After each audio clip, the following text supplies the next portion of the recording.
Welcome to Esther worship channel. మీ అందరికీ నా వందనాలు. దేవుని నామంలో మీ అందరికీ శుభాభివందనాలు తెలియజేస్తున్నాను. మరొక వీడియో ద్వారా మిమ్మల్ని కలుసుకోవడానికి దేవుడు ఇచ్చిన ఆయుష్ని బట్టి, ఆరోగ్యాన్ని బట్టి, జీవాన్ని బట్టి, ఊపిరిని బట్టి ఆయనకి స్తుతులు, స్తోత్రాలు, వందనాలు చెల్లిస్తున్నాను. మీ అందరికీ నా వందనాలు.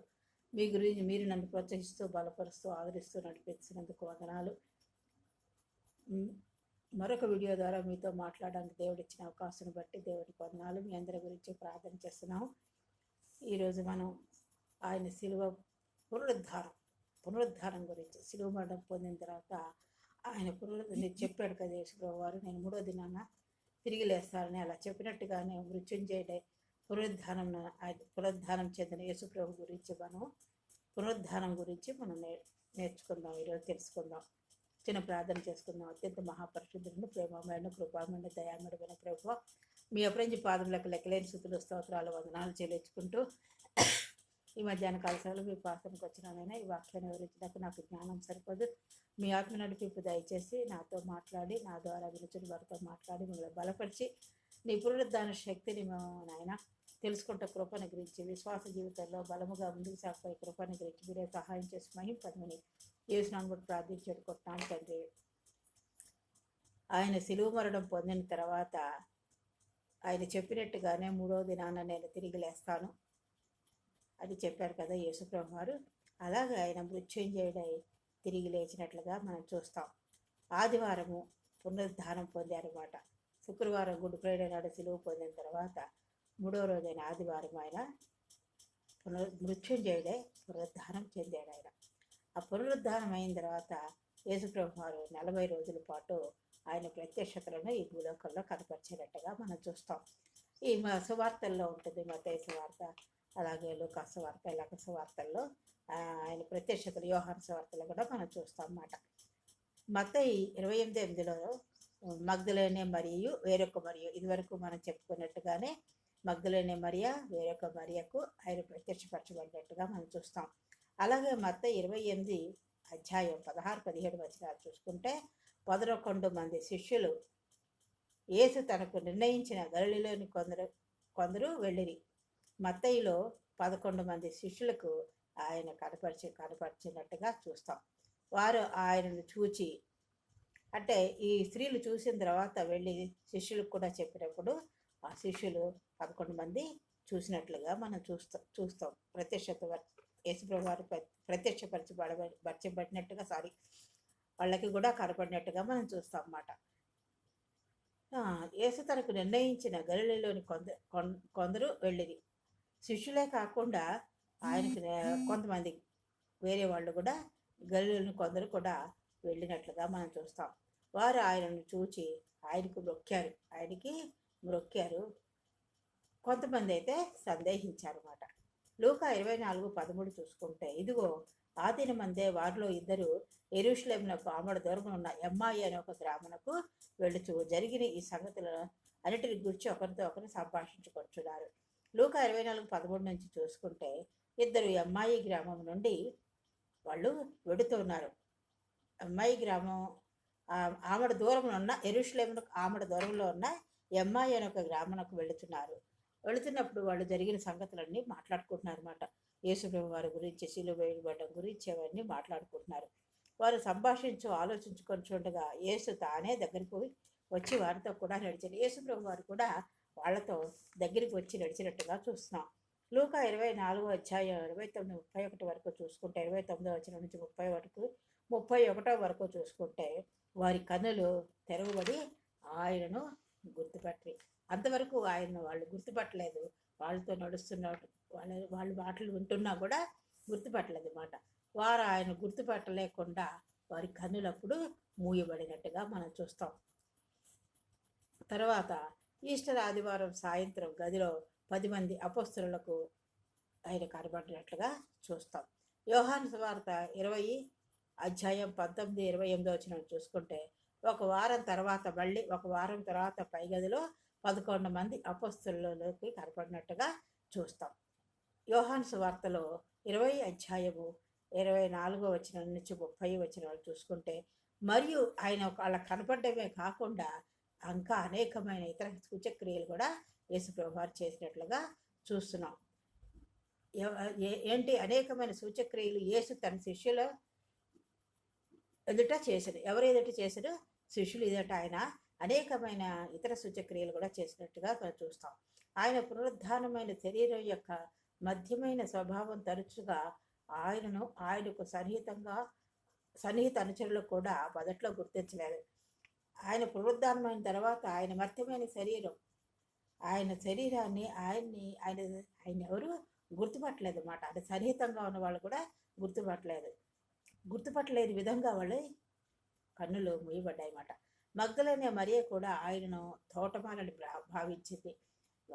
మగ్దలేనే మరియ ఆయనకి సముద్రం వారు తీసుకుని వెళ్ళి ఆయన సమాధి దగ్గరికి వెళ్ళి ఆయన శరీరాన్ని మృతదేహాన్ని తీసుకుని వద్దామనుకున్నప్పుడు ఆయన కనపడినప్పుడు కూడా దేవదూతలు ఇద్దరు కనపడినట్టుగా మరి ఇంకో సువార్తలో చూస్తాము. మత్తయి సువార్తలో ఒక దూత కనపడినట్టుగా చూస్తాము. ఆమె ఆయన మళ్ళీ తిరిగి మృత్యుంజయుడు నేను వస్తాను అన్న చెప్పిన మాట ఆమె మర్చిపోయినట్టుగా మనం చూస్తాం. అప్పుడు ఆయన కనపడినప్పుడు కూడా ఆమె గుర్తించలేకపోయింది, తోటమాలని అనుకుంది. మరియు ఆయన ఆమెను పేరు పెట్టి పిలిచినట్లుగా చూస్తాం అన్నమాట. యోహాను సువార్త 20:15-16 వచనాలు చూసుకుంటే, ఆయన పేరు పెట్టి పిలిచిన తర్వాతే అమ్మా ఎందుకు ఏడుచున్నావు, ఎవరు వెతుకుచున్నావు అని యేసుప్రభు వారు ఆమెను చూచి మరియా అని పిలిచారు. ఇంకా ఏమని పిలిచారా? మరియా అని పిలిచారు. మరియా ఎందుకు ఏడుస్తున్నావు అమ్మా, నువ్వు ఎవరిని వెతుకుతున్నావు అని పిలిచినట్లుగా చూస్తున్నాం. ఆమె ఆయన వైపు తిరిగి ఆమె ఏమందంటే హెబ్రీ భాషలో రబ్బూని అని పిలిచింది అన్నమాట. 20:15-16 వచనాలు యోహాను సువార్త. యోహాను సువార్త 20:26 చూసుకుంటే, తర్వాత మళ్ళీ 8 దినములైన తర్వాత ఆయన శిష్యులు మరల లోపల ఉన్నప్పుడు తోమా కూడా వారితో ఉండేరు.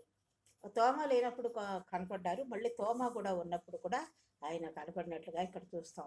తలుపులు మూయబడి ఉండగా యేసు మధ్య నిలిచి, ఆ తలుపులు మూయబడి ఉన్నాయి, యేసు ప్రభువారు లోపలికి వచ్చి మధ్య నిలిచి ఇక సమాధానం కలుగును గాక అని చెప్పినట్లుగా మనం చూస్తాం. తరువాత తోమాను చూచి, తోమా నమ్మడు. ఆయన ఏమంటారు, నీ వ్రేలు ఇటు ఉంచి నా చేతులు చూడు, నీ వ్రేలు ఇలాగా చాచి నా చేతులు చూడుము, నీ చెయ్యి చాచి నా ప్రక్కలో ఉంచి, అంటే చేతుల్లో ఇలాగ ప్రక్కలో ఉంచి చూసి నమ్ము అని చెప్పినట్లుగా మనం చూస్తాం. అవిశ్వాసి కాకు, విశ్వాసమై ఉండు ఆయన. అందుకు తోమా ఆయనతో నా ప్రభువా నా దేవా అని. అప్పుడు తోమా తెలుసుకుని యేసుప్రభు వారు తిరిగి మృత్యుంజయుడు వచ్చారని తెలుసుకొని నా ప్రభువా నా దేవా అనడం. ఇలాగా ఆఖరికి మనము యోహాను సువార్త 21:1 చూసుకుంటే, పేతురు మరియు 7 శిష్యులు తిబిరియా సముద్రంలో మరలా ఆయన ప్రత్యక్షపరచుకున్నట్లుగా మనం చూస్తాం. ఆయన 3వసారి తలుపుల వెనక అపొస్తలులకు కనిపించినప్పుడు, ఇంకెవరికి ఆయన 3వసారి కనిపించారు. తలుపుల వెనక అపొస్తలులకు కనిపించినప్పుడు అది ఆయన పునరుద్ధార వాగ్దానం ధృవీకరించడం, ఆయన పునరుద్ధానం గురించి వాగ్దానముల గురించి ధృవీకరించినట్టుగా మనం చూస్తాం. యోహాను సువార్తలో చేపలు పడుతున్న పేతురుకు గమనించినట్లుగా, వాళ్ళకి కనపడినట్టుగా, అక్కడున్న శిష్యులకు కనపడినట్టుగా, పేతురు మరి 7 శిష్యులకు ఆ తిబిరియా సముద్రంలో కనబడి వాళ్ళు చేపలు వేసుకుంటున్నప్పుడు, వల వేసుకుంటున్నప్పుడు చేపలు పట్టనప్పుడు ఇటువైపు పోయి అని చెప్పినప్పుడు విస్తారమైన చేపలు పడినట్టుగా మనం అక్కడ చూస్తాం. అది మళ్ళీ అక్కడ కనబడినట్టుగా పేతురు శిష్యులకు కనపడినట్లుగా చూస్తాం. పేతురును ఈ అపొస్తల కార్యంలో ఇక్కడ కనపడినప్పుడు, 3వసారి కనపడినప్పుడు పేతురును నన్ను ప్రేమించున్నావా అని ఆయన 3 సార్లు అడిగినట్టుగా చూస్తున్నాం. పేతురు 2 సార్లు కూడా ఓపికతో నేను ప్రేమిస్తున్నాను ప్రభా అని చెప్పినట్టుగా మనం చూస్తాం. 3వసారి ఆయన వెసరపడి నేను ప్రేమిస్తున్నాను ప్రభా అని చెప్పినప్పుడు పేతురుని ఆయన క్షమించి ఆయన మీద జాలి వచ్చిందన్నమాట. అప్పుడు ఆయన ఏం చెప్తారు, మరియు ఆయన మందను మేపు పేతురు, చేపలు మనుషులు పట్టు అన్నట్టుగా మందను మేపడానికి సంఘ విధిని తిరిగి ఆయనకి బోధించినట్లుగా చూస్తాం. మందను ఎలాగ మేపాలి అని ఆ సంఘ విధి అంతా ఆయనకి బోధించినట్టుగా మనం చూస్తాం. కాబట్టి ఇలాగ ఆయన అన్నిసార్లు 40 రోజులు ఆయన ప్రత్యక్షపరచుకున్నట్టుగా చూస్తాం. అలాగే ఆయన వాగ్దానం చేసినట్టుగా పరిశుద్ధాత్మని ఆదరణకర్తని మనకి ఆదరణకర్తని ఉంచి ఆయన ఆరోహణమైనట్టుగా చూస్తాం. 1-3 అపొస్తలుల కార్యాలు ఆయన శ్రమ పడిన తర్వాత 40 దినములు 40 దినముల వరకు వారికి అగ్గుపడుచు వాళ్ళకి అలాగే 40 రోజులు కనపడుచు దేవుని రాజ్య విషయంలో గురించి బోధించుతూ దేవుని రాజ్యం గురించి ఆ విషయాల గురించి బోధించుతూ అనేక ప్రమాణములను చూపి అనేక సూచక్రియలు మాట అనేకమైనవి చేసి సూచనలు చూపి వారికి తన్ను తాను సజీవునిగా కనపరుచుకున్నట్లుగా మనం చూస్తున్నాం. మనకి ఆయన చనిపోయి పరిశుద్ధాత్మను అనుగ్రహించాడు, ఆదరణకర్తను మనకి ఇచ్చాడు. భూదిగంతాల వరకు నాకు సాక్షులేయుడని వాళ్ళతోటే కాదు, శిష్యులతోటే కాదు, మనకు కూడా పరిశుద్ధాత్మని ఇచ్చాడు. ఈ తర్వాత భూదిగంతాల వరకు సాక్షులేయుడమని మనతో కూడా చెప్తున్నాడు. ఈ మాటలు చెప్పి ఆయన వారు చూడగా ఆయన ఆరోహణమైనట్టుగా చూస్తున్నాం. మన దేవుడు మృత్యుంజయుడు, మరణాన్ని గెలిచిన దేవుడు, సిలువ మరణ పునరుద్ధాన శక్తిలో మనకి పునరుద్ధాన శక్తిని అనుగ్రహించిన దేవుడు. పరిశుద్ధాత్మను మనకు ఆదరణకర్తగా ఇచ్చాడు. మనం ఏ విషయంలోనూ భయపడక్కర్లేదు, మనకు పరిశుద్ధాత్మ ఆదరణకర్త ఉంది. భూదిగంతల వరకు ఆయనకు సాక్షులుగా మనం ఉండాలి. ఆయన చెప్పినట్టుగా సర్వలోకానికి సువార్త మనకి చేతనైనంతట్టుగా సువార్త ప్రకటించాలి. మన ఇంట్లో వాళ్ళకి ప్రకటించాలి. మన ఇంట్లోనే ఎంతోమంది రక్షణ లేని వాళ్ళు ఉన్నారు, దేవుని తెలుసుకోలేని వాళ్ళు ఉన్నారు, దేవుడు యేసుప్రభు వారంటే తెలియని వాళ్ళు ఉన్నారు. కాబట్టి మన ఇంటి నుంచి సువార్తను మొదలు పెట్టాలి. ఆయన ఆరోహణం అయిపోయారు. ఆయన వదిలిపెట్టిన బాధ్యత ఆయన ఏంటి, సర్వలోకానికి వెళ్ళి సువార్త చెప్పమంటున్నారు. మనకున్న పరిధిలో మనం ఎంతవరకు సువార్త చెప్పాలో ఆయన మనకి బోధించారు. పరిశుద్ధాత్మని పొందుకోవాలి, యేసుప్రభువాన్ని నమ్మాలి, విశ్వసించాలి, పరిశుద్ధాత్మని పొందుకోవాలి.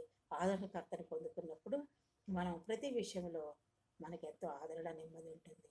భూదిగంతలకు సాక్షులుగా మన ఇంటి నుంచే సువార్త ప్రారంభించి మన ఇంటి నుంచి అనేక మందికి మన పట్ల దేవుడు చేసిన కార్యాలని, మన ఇంట్లో ఎవరెవరో రక్షణ పొందలేదో వాళ్ళ గురించి ప్రార్థన చేయాలి భారముతో, వాళ్ళ గురించి, వాళ్ళ సమస్యల గురించి, వాళ్ళ యొక్క క్షేమం గురించి, అన్ని విషయాల్లో, ఆయురారోగ్య విషయాల్లో, వాళ్ళ రక్షణ గురించి మరి ముఖ్యంగా దేవుడు నీకు ఇచ్చిన సాక్ష్యాన్ని, నాకు ఇచ్చిన సాక్ష్యాన్ని చెబుతూ, దేవుడు మన పట్ల చేసిన గొప్ప కార్యాలను వివరిస్తూ వాళ్ళని దేవుడు మనం నడిపించలాగన, దేవుడు చేసిన మేళ్ళు ఏదో వాళ్ళని మర్చేయాలని కాదు, దేవుడు చేసిన మేళ్ళను వాళ్ళతో చెబుతూ యేసుప్రభు వారు ఒక మార్గమని వాళ్ళకి బోధిస్తూ మనం ముందుకు సాగిపోవాలి. మనకు ఆయన అప్పగించిన పనిని మనం జీవితకాలం అంతవరకు మనం చేస్తూ ఆయన పనిని మనం ముగిస్తూ ముందుకు సాగిపోవాలి. ఆయన పునరుద్ధాన శక్తిలో ఎంతో శక్తి ఉంది కాబట్టి ఆయన్ని మనం సజీవుడైన దేవుడిని కలిగి ఉన్నాం కాబట్టి ఆయన ఎందు విశ్వాసం ఉంచి ముందుకు సాగిపోవాలి. దేవుడి వాక్యం దీవించగాక. అత్యంత మహాపరిశుద్ధులను, ప్రేమామణ, కృపామణ, దయామడమైన ప్రభువా, మీ అప్రంజి పాదములకు లెక్కలేని స్థుతులు, స్తోత్రాలు, వందనాలు చెల్లించుకుంటూ మధ్యాహ్న కాలశాలు మీ పాసానికి వచ్చినాయన. మీరు ఇచ్చిన వాక్యాన్ని బట్టి మీకు వందనాలు ప్రభావ. మీరు 40 రోజులునైనా సిలువ మరణం పొందితే 40 రోజులు రా ప్రభావ. ఈ భూలోకంలోనైనా శిష్యులకు అనేక మంది కార్పడినైనా అనేకమైన ఇతర సూచక కార్యాలు చేశారు తండ్రి. మాకు ఆదరణ కల్పించారు తండ్రి.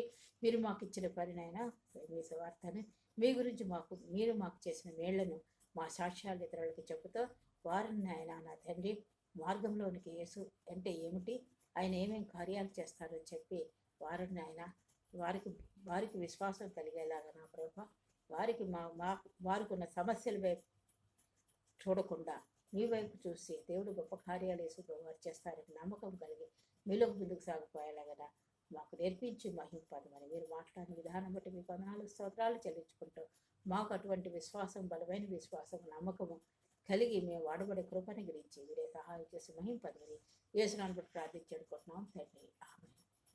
నన్ను ప్రోత్సహిస్తూ బలపరుస్తున్నందుకు వందనాలు. మరొకసారి మీకు అందరికీ నా వందనాలు.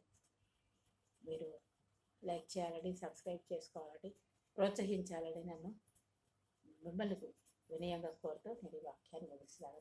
దేవుడు మిమ్మల్ని అందరినీ దీవించుగాక. నా గురించి, నా కుటుంబం గురించి ప్రార్థన చేయండి.